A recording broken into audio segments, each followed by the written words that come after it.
Hello everyone, back tuning in today's second video. We're doing GWV Sunday Round-Up for today's second video. So this is going to be your Sunday afternoon eclectic mix of this and that. We're looking at things like sea surface temperature anomalies, what's happening with ENSO, QBO, AO, NAO, all of those indexes, and the weather for the next week, 10 days and beyond. At the end of the video, we'll have a look at some exclusive hot off the press charts from a Beijing Climate Centre. That's just updated overnight, and I'll show you what it's going for the winter in terms of 500 millibar height anomalies. That'll be at the end of the video. It's going to be quite a long one, so I hope you find it interesting and informative. Not many more Sunday roundups to do now, just a couple more after this one, and then we'll put them on the back burner in favour of the winter updates, mainly because what's in the winter updates is really covered by what's in the Sunday roundup, so we'll just be repeating ourselves really. So the Sunday roundups get put on the back burner until after winter updates.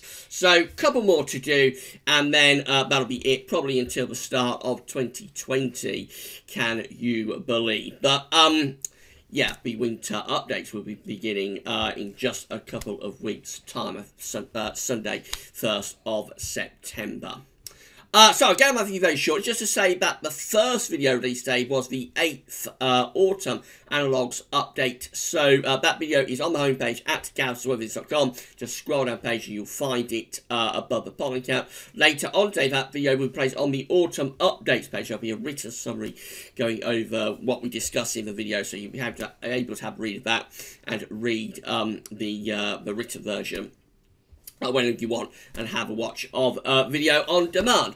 Right, so that's it. Let's get on with the Sunday roundup then, and I'm going to start off with a few pictures that have been shared with us on Twitter. So if you would like to have your pictures featured in videos when we get time, then there are various ways you can do them. You can share them with us on Twitter and Facebook, as these pictures have been shared on Twitter. You can post them in the comment box at GWV, or you can email them to us at GWV@gmail.com. When we've got time, we're always happy to feature a few of those pictures in videos. It's been some very lively weather, of course, over the past few days. This one was shared with us by Andy Oram, and it's actually a retweet of a tornado at Amsterdam. So the actual tweet was Amsterdam tornado.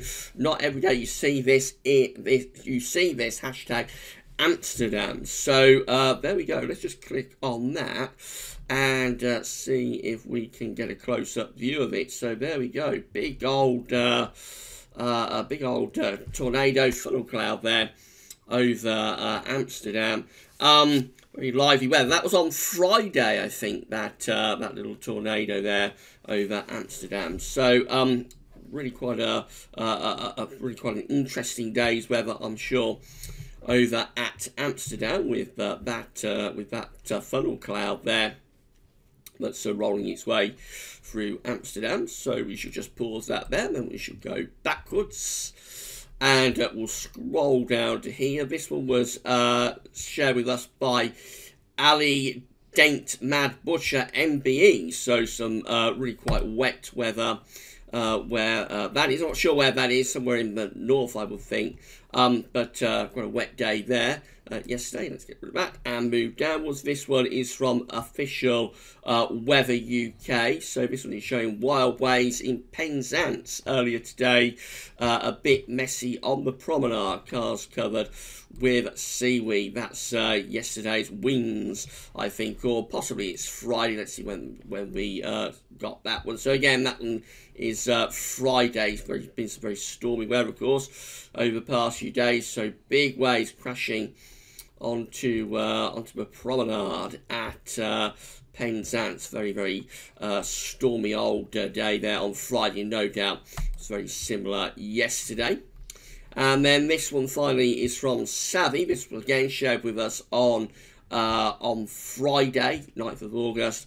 So a beautiful rainbow caught over Ross-on-Sea, North Wales. Thought you'd like to see it at Gary Bartridge, at Met Office, at BBC. So there we go. Nice rainbow there at Ross-on-Sea. And there's another one over the harbour there in Ross-on-Sea.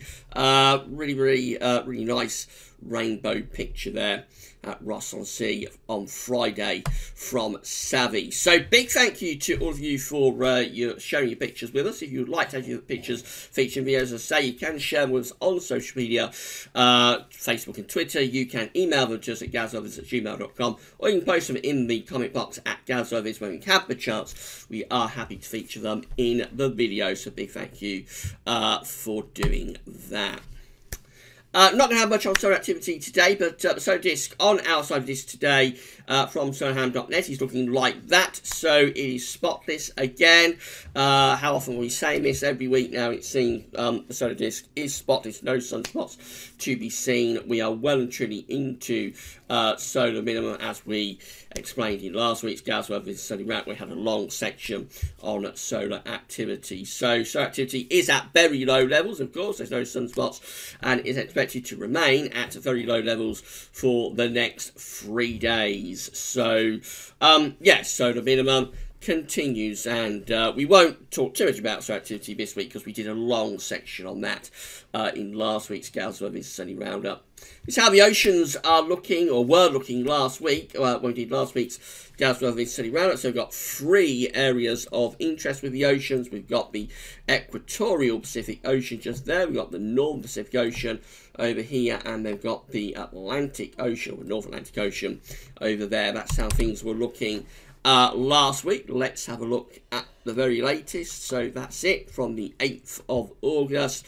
Dealing with the ENSO region, first of all, the equatorial Pacific Ocean shows that we have this weak developing signature of La Nina, of a cold event over on the eastern side of the equatorial Pacific Ocean. In central western parts of the equatorial Pacific Ocean, it is still generally on the warmer than average side. So the fading out signal of the weak El Nino that we had through the first half of the year is still there in that central and western part of the equatorial Pacific Ocean. Over on the eastern side of the ENSO region, we have a weak, sort of a developing weak La Nina signature, connected back to these colder than average sea surface temperature anomalies off the coast of Chile. Now that cooling area through the eastern part of the equatorial Pacific Ocean hasn't made much progress over the past week. So that's how it looked last week. This is how it looks now.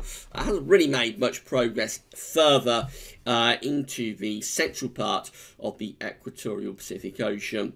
But it is still there, quite obviously. We still have those cold and average sea surface temperature anomalies, and they do connect back to the colder than average SSTs that we have off the coast of Chile. So this could be going in towards a weak La Nina signature. Further north in the northern part of the Pacific Ocean, again, that's how things looked last week. This is how things look now. Very little change. It remains significantly warmer than average in this northeastern part of the Pacific Ocean. And then over in the Atlantic, again, let's have a look at how things were looking in the North Atlantic last week. So that's how things looked then. This is how things are looking now. This little area, this little colder than average area here is shrinking a little bit, but it is still there to some degree. It is significantly warmer than average to the south of Greenland still, so it's warmer there, it's cooler there.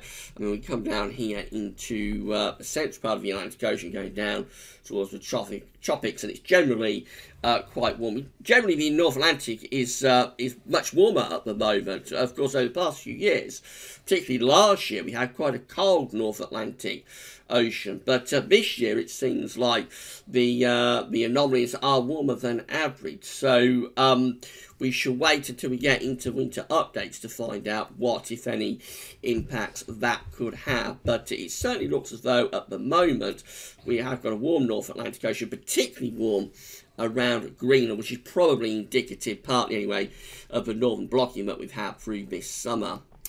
Norwegian Sea also looking quite warm up there, warm and average sea surface temperature anomalies there. Mediterranean looking nice and warm. If you're planning to have a little trip to the Med over the next week or two, then you have a dip in the sea. It's going to be pretty warm there down in Mediterranean. Bay of Biscay is also looking quite warm. These are all shallow waters, so as I explained, they're prone to rapid increase and decrease in temperature with the weather. So had relatively warm summer, hot summer actually across some parts of Europe, of course. So that's why the shallow waters in the Med and in the North Sea and in the Bay of Biscay are generally on the warmer side. SOI is on the move at the moment, so the Southern Oscillation Index is an index that's reflecting the atmospheric state in the Southern Pacific Ocean. When the SOI is in its negative phase, then the atmosphere will be reflective of El Nino, an El Nino type atmospheric setup. When the SOI is positive, though, the SOI will be more reflective of a La Nina type setup. It's measuring the air pressures between Darwin in Northern Australia and Tahiti in the South Pacific. And from there, it creates this index-based number, which tells you kind of like what ENSO state the atmosphere is reflective of. Now, we have had a lot of negativity of the SOI over the past few weeks. So we can come right down here to the middle of July. We've got the 13th, 14th of July. We see very negative SOI numbers, minus 19 and minus 26. So that's telling us that on those days, the atmosphere was strongly reflective of an El Nino. But coming up the index, we lose those extreme negative days. Although we do get a couple there at the start of August. We got the 3rd of August at minus 18 and the 4th of August at minus 11. But over the past few days, the SY has gone much more strongly positive. This is the first time it's happened for quite a long time, I think. So we've got the 7th of August at plus 16.57. We've got the 8th of August at plus 19.72, 9th of August at plus 22.94, and 10th of August at plus 20.15. The final day for the 11th of August, they're ahead of us in Australia, of course, so the 11th of August has already sort of been and gone there. But that comes out just slightly positive. Plus 2.12. But certainly over the past few days, it does appear that the SY has started to shift into more of a La Nina type setup. And we can see this on this graph here that shows, the red line is showing the 30-day SOI average. You can see back in July, that was really quite negative around here. Around minus 14, but now it's actually trending upwards towards almost 0, up towards neutral. So it looks as though at the moment we are rapidly losing the negativity of the SOI. Of course, it might be a blip, and we might see SOI going back negative. The SY going back negative again in a few days. But at the moment, it appears that the Southern Oscillation Index is moving into a more positive phase. And this is the atmosphere beginning to get much more reflective of a La Nina type setup. If that happens, if that is maintained for several days and weeks, then we would almost certainly start to see these colder than average sea surface temperature anomalies that we've got here in the eastern part of the equatorial Pacific Ocean already. We will start to see them deepening, getting more intense and expanding outwards in that sort of direction. So all eyes will be on the SOI, I think, in the next week or two.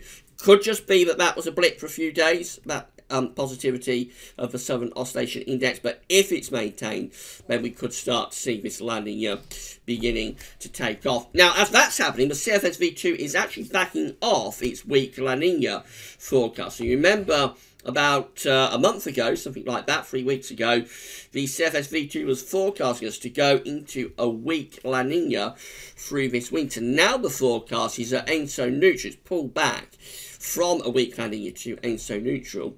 So that's where we are right now. We're at ENSO neutral now, really. This is looking at the central part of the equatorial Pacific Ocean by way. We've got the sea surface temperature anomalies along the side of the dates and on the bottom in monthly periods. So the all-important number is 0.5, whether that's minus 0.5 or plus 0.5, because that's where you need to get to have these events designated. You need to be half a degree or more above average or half a degree or more below average to get an El Nino or a La Nina sort of designated. A few weeks ago, a couple of weeks ago, the forecast was going down to just about getting down to a weak La Nina, going down to that all-important minus 0.5. Now you see the black dash line, which is the ensemble mean. But it's pulled back from that a little bit, and it's sort of ENSO neutral. The forecast is at ENSO neutral now as we go into winter. But on the negative side, it's still slightly on the negative side of ENSO neutral, but it certainly has pulled back from the weak La Nina signature, interestingly, of the weak La Nina forecast it had a week or two ago. The more recent ensemble members are these blue lines just here, and they're actually pulling back even more. They're almost keeping things at around a weak El Nino type threshold. So a lot of uncertainty at the moment about where that's going. It's interesting that's happening as the SY is actually starting to become more reflective of La Nina. So quite what's going on. It's a very confused picture, but we shall of course keep you posted. There's been an important factor within the winter updates as we go through those during the autumn. So we'll be keeping a very, very close eye on whether we do in fact go into a weak La Nina or whether we stay around ENSO neutral. We shall see. QBO, quasi-biennial oscillation from the University of Berlin. So last week we confirmed that we're still in the westerly phase of the QBO, but it is weakening. Last month's QBO number came out slightly less compared to the month before, compared to June. So the westerly phase of the QBO looks like it's starting to weaken. This confirms that again. So this is depicting all of the westerly and easterly QBO events going back into the 1950s. We've got this darker area just here. That's when the westerly QBOs are taking place. The white areas are where the easterly QBOs are taking place. Remember, this is an index that's really reflecting the strength of the zona westerlies. So when you're in a westerly QBO, the zona westerlies are strengthened, powered up. When you're in an easterly QBO, the zona westerlies are weakened.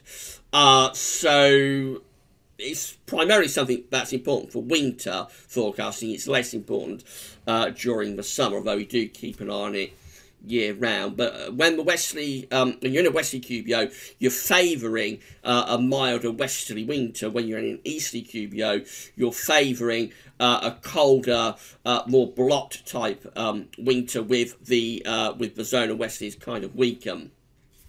There are many years, though, that deviate from that, so not a guarantee of anything. We do get cold winters during westerly QBO, and get quite a lot of mild winters during an easterly QBO. So as ever with the weather, there are always several things going on at the same time. But we do keep a very close eye on the QBO. Now, at the moment, we're in this westerly phase of the QBO. We come down here to the latest part of the chart. So this is the westerly QBO that we are currently in, this grey area just here. But you can see how the easterly QBO is now descending down through the atmosphere. So we've got the westerly QBO starting just there, and westerly QBO is now beginning to end just here. Let's get rid of that blue area.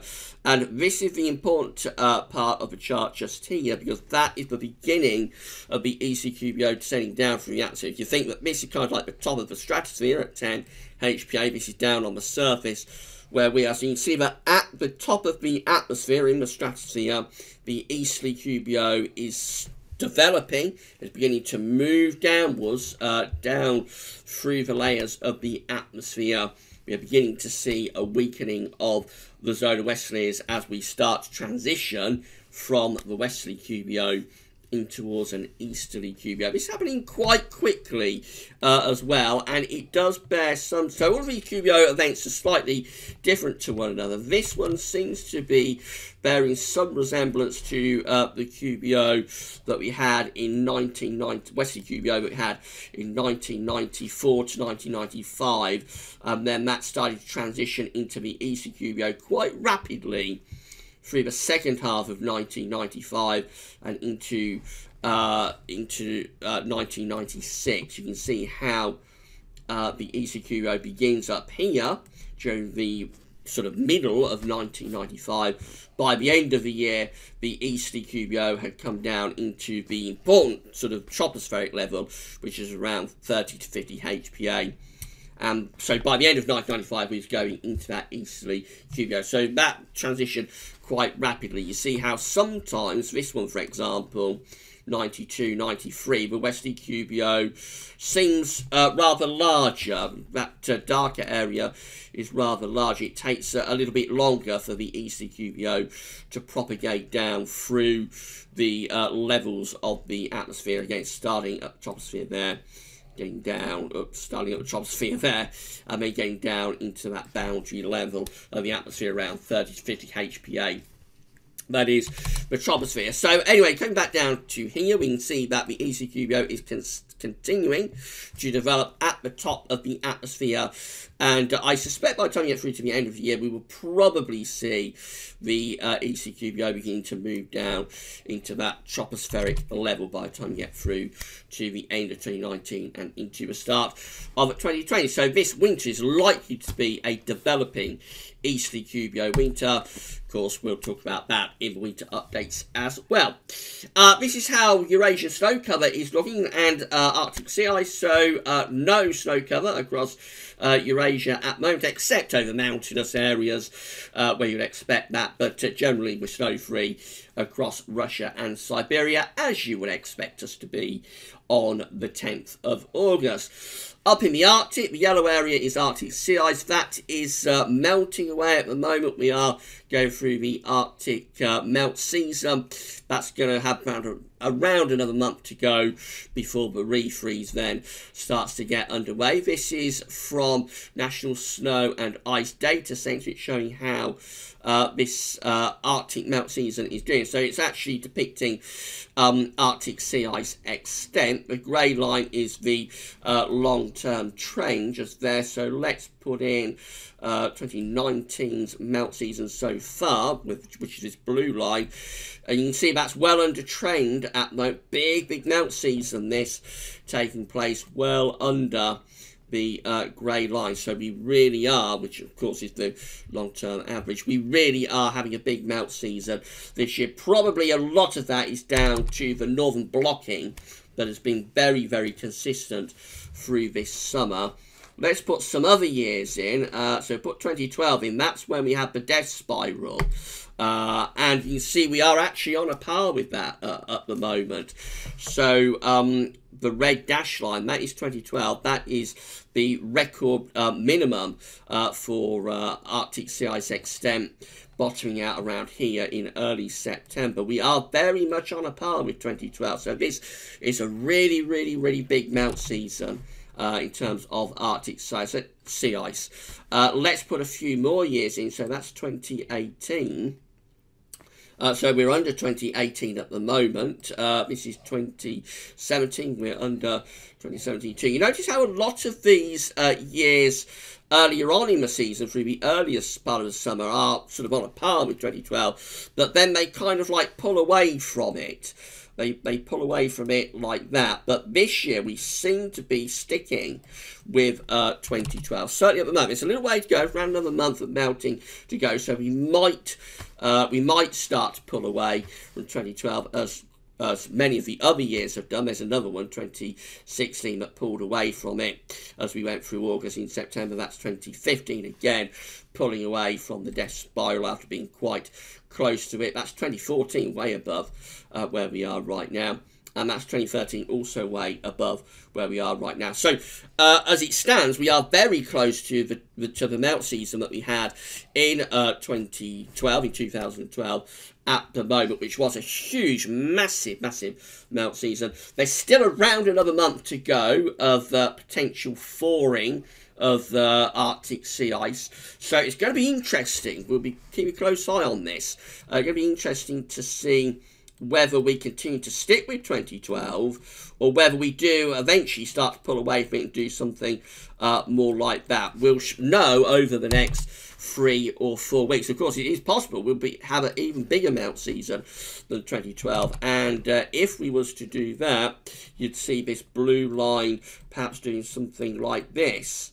So going to be interesting to see what happens over the next 3 or 4 weeks. And again, this will form part of the winter updates, because there is a connection, or we think there's a connection. It's a relatively new theory, but we think there's a connection between years that have a big Arctic melt season and an increased sort of northern blocking signal as we get through into the winter. Although the melt season itself is probably partly at least down to northern blocking that we've had through this summer. So I suppose if you've got northern blocking through the summer, then there is a chance it continues as you go on through the autumn and into winter. So kind of like a chicken and an egg thing. But we will keep a close eye on that over the next 2 or 3 weeks. The number is in now for the North Atlantic oscillation for July. So it was another negative NAO month. This chart is depicting every month's NAO number going all the way back to 1950s. That's 2019 just there. And this is July 2019 coming out at -1.43, another negative NAO month, following on from May, which was at -2.62, and June, which was at -1.09. So we are going through a prolonged negative phase of the North Atlantic oscillation at the moment. We know that, anyway, because we keep a close eye on it through the videos over the past few weeks and months, but this does confirm it. So the last time we was as negative as this with the NAO, and of course this all connects in with the northern blocking over the Arctic, because we also had a negative Arctic oscillation as well. So all of these things are interconnected with one another. The last time we had a negative NAO summer through the summer was actually not that long ago, 2016, but most of those months were only slightly negative, not as negative with the NAO as we have been over recent months. 2012 also, of course, very negative NAO summer. So there we are. There we've got -2.53 there. That's June 2012. July 2012 -1.32. So again, that was a very wet, cool summer. Had lots of Greenland blocking. Big Arctic melt season. So you can see what we're getting at here. A lot of this is all interconnected. 2010. We had a negative NAO lasting the whole of the year. Sometimes it's only slightly negative. Some of those months, such as these, were just here, March and April. Sometimes it was much more negative. January 2010 there, for example. And let's have a look at another month. So over here we've got, of course, November and December 2010. But December to remember, that freezing cold December of 2010. That was, of course, a negative AO and NAO month with lots of northern blocking. The last time the NAO was as negative as this through the summer, because August is also going to come out negative, I think, so we'll have a look at that in a moment, the forecast, observed forecast for the NAO. The last time the NAO was as negative as this through the summer, I think, was in 2008. You see these negative numbers just here. -1.73, -1.39, -1.27, -1.16. Consistent negativity of the NAO throughout the summer months. So that's the last time the NAO was as negative as it is this year in the summer. But certainly quite unusual developments at the moment. Does appear that the NAO tends to go more negative around solar minimum as well. Of course, those years of 2008, 2009, 2010, all very weak years in terms of solar activity, so there could be a connection there as well. This is the NAO observed and forecast chart. So the black line shows where we've been, with the NAO, red lines at the end where GFS ensembles forecasting the NAO to go. So I won't go over this too much. You know, it's just reflecting the atmospheric state in the North Atlantic. Where we are, we've been very negative with the NAO, of course, as just talked about. Where we are right now, still very negative. We're actually, the most negative we've been with the NAO now since back in the first half of May. So really negative NAO at the moment. GFS ensembles pretty much taking us to the end of August almost now, forecasting that the NAO is staying negative. There's no sign of the NAO coming out of this extensive and prolonged negative phase at the moment. So the negative NAO continues. Arctic oscillation very similar. Again, the black line shows where we've been with the AO, which is negative. We have had northern blocking, of course. And red lines at the end where GFS samples forecasting AO to go. Where we are right now is negative with the AO, and the GFS ensembles are forecasting that we will stay negative with the Arctic oscillations. So there's no sign that we're coming out of this northern blocking type pattern before the end of August, and we shall see what the impacts of that are as we get through into the autumn, of course, if it continues. Right, so let's do a bit of forecasting. This is how the GFS upper air temperature and precipitation ensembles looking for the next couple of weeks. Looking at London today, red line here is a 30-year upper air temperature average for London. We're going cool over the next week to 10 days, looking about generally below average consistently up towards the 3rd week of August, which is this period just here. Right at the very end, we talked about this in yesterday's video, right at the very end, which gets into the final week of August, signs of a bit of a warming trend beginning to appear. So again, but it's possible that the final week of August will start to go warmer, but it's a long way out. It's pretty tentative. What we can say reliably is that within the next week to 10 days, temperatures are looking pretty cool, both in the upper atmosphere and also down on the surface. Plenty of precipitation spikes coming up as well. Remember, this is for London, so it's going to be one of the more drier areas of the country, but plenty of precipitation spikes over next week. There's going to be more wet weather on the way. Maybe a bit of a drying trend again as we go into that last week of August, but it is all a very long way out. Excuse me, temperature anomalies from the 11th to the 19th of August. A little bit cooler than average for the UK, for Ireland and for France too. So Western Europe generally is on the cooler than average side. And a bit wetter than average too. So cool and unsettled sums it up with our temperature and precipitation anomalies for the next week. This is how the GFS midnight run is looking for Wednesday. Weather system coming in from the Atlantic on Wednesday. That could bring outbreaks of quite heavy rain to England and Wales. Sunshine and showers. The Thursday, then Friday into Saturday, all eyes on this deepening area of low pressure. That looks pretty autumnal. It has a central pressure of 975 millibars there. Can you believe? So wet and windy weather, autumnal wet and windy weather really, coming in at the end of the week and into next weekend. Persistent rain probably crosses the country Friday to Saturday, and then we go into sunshine and showers on Sunday. Going through to the following week, looking very unsettled still, low pressure to the north of Scotland, at the very least being showers, if not longer spells of rain. That's day 10, Wednesday 21st of August. We're just trying to lift up a ridge from the Azores high a little bit, but it doesn't really come to anything. Low pressure's back in then as we go beyond day 10 to Friday the 23rd of August. Low pressure is back in control, bringing further showers or long spells of rain. Right at the very end of the GFS run, there comes a bit of a ridge from the Azores high, possibly start to turn us a bit drier and warmer for the closing days of the month. That's as far as we can get at the moment with the GFS, which is to Tuesday 27th of August. Possibly a little bit drier and warmer then. But of course, that's over 2 weeks away, so it's a really long way out and very unreliable. GEM, again, looks pretty wet as we go into the middle part of the week with low pressure crossing the country. Then go into sunshine and showers for the end of the week before more low pressure moves in off the Atlantic. Timing's a little bit different. It's a little bit slower moving this low in compared to the GFS. And it's not deepening it as much either. It doesn't look quite as stormy for next weekend. But it would still bring quite a lot of rain in from off the Atlantic and keep us cool and unsettled.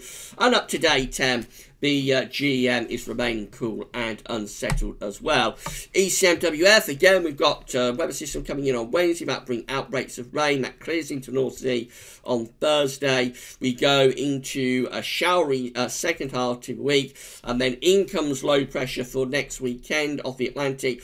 Deepening, again, this area of low pressure. I think the central pressure with this is also going down to 975 millibars. So both the GFS and the ECM are in agreement that next weekend is looking really quite autumnal. That's very, very deep area of low pressure for the middle of August, 975 millibars. And beyond that, up to day 10, again, stays unsettled. Low pressure never far away. That's how we look at day 10, Wednesday, 21st of August with the ECM. Low pressure is cleared to our east. Bit of a ridge building in the middle of the Atlantic. But generally, we're still looking quite cool and showery even to there. So definitely next week to 10 days looking cool and unsettled. Any change to warmer, dry conditions going to be beyond that towards the final week of the month, I would have thought. CFS V2 looks like this. These are 500 millibar heights broken down to week periods. The first week period takes us from the 11th to 17th of August. The coming week, unsettled, below average heights over to the north of the country, bringing the Atlantic through like that. Notice the northern blocking again up towards Greenland and into the Arctic as well. That's week 2. It's the 18th to 24th of August. Northern blocking is going nowhere fast. We're under this trough of low pressure in the Atlantic, again bringing in these west winds. Heights are rising to our south, so trying to ridge up some high pressure from the south, from southern Europe, but it still looks generally cool and unsettled there. Week 3 is the 25th to the 31st of August. So last week of the month still looks a bit unsettled, not as unsettled as weeks 1 and 2. Below average heights just out to our northwest, some above average heights down to our southwest just there. Overall still bringing in the weather from off the Atlantic though, so just a little bit less unsettled there, but you wouldn't necessarily say that it's going particularly dry. And then week 4, which is the 1st to the 7th of September, has above average heights out to our west, and also up to the northeast and the east. You would think there's probably going to be the jet stream and low pressure coming through here.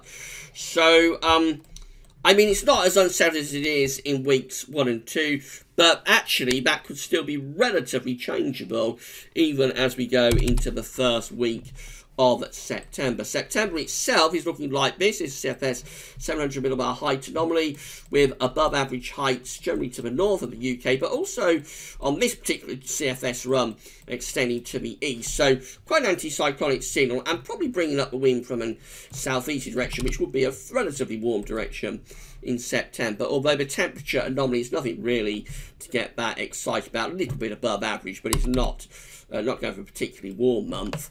And precipitation looks generally close to average. So, again, rather inconclusive about this, where things are going to go as we get through to September. Now, I did promise you that we'd have a look at the Bayesian Climate Centre for the winter, the end of the video, so we've reached that now.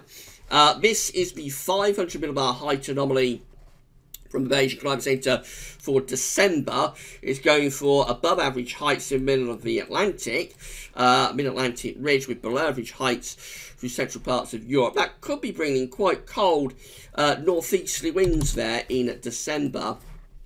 January looks like that. High pressure, above average heights, high pressure sitting to our north and northeast. That could be feeding in pretty cold easterly winds. This could be hinting at a colder winter from the Eurasian Climate Centre, and it carries on into February. This is 500 millibar height anomaly for February again. Extensive high pressure to the north. We're bringing in low pressure and the jet stream into west of Europe. Jet stream's down there. So that could be a pretty wintry month as well for February. The overall 500 millibar height anomaly for the winter of 2019-2020 finally has above average heights to the north, blocking over the north latitudes, below average heights to the south, and it would be favouring sort of an easterly flow through this winter. Notice below an average heights through much of central Europe as well, trough through there, ridge to the north. So hinting, I think, at the chance of something rather cold and blocked for this winter. Very, very long way out, of course. So, again, we'll be keeping a very close eye on these long-range models as we go through the autumn and we do the season model roundups winter of 2019-2020. But a really interesting update from the Eurasian Climate Centre this month, and that update happened overnight. So, exclusive content in today's GWV Sunday Roundup. Finally, just to say, if you're enjoying the videos at the moment, please consider becoming a patron for GWV. We've got 64 patrons so far. Hello, a big thank you to our 64 patrons. If you would like to become a patron for GWV and give an ongoing monthly donation, it can be anything from $1 a month upwards to GWV, then all you need to do is come to the GWV Patreon page, sign up for a Patreon account, and by doing that, you will become a patron for GWV. It's a big thank you to our 64 patrons, and thanks so much for doing that. Alternatively, you can give a donation through PayPal. So this is GWV's PayPal page. Again, just come here, sign into your PayPal account, and you can give whatever donation you would like to GWV. Whether you do it through Patreon or PayPal, you will get a mention in the videos. We'll give you a shout out and say thank you so much for doing that. You're helping us to pay for the website, helping us to pay GWV.com and keep the updates online and keep the updates going. So a big thank you to all the patrons. Big thank you to all of the donors. Right. That's it for today's GWV Sunday Roundup. I've got 2 more GWV Sunday Roundups left to do after this one. So we're drawing to a close with these now. But then, of course, we'll go into the winter updates, which I know a lot of you are waiting for. Right, that's all for now then, and thanks for watching.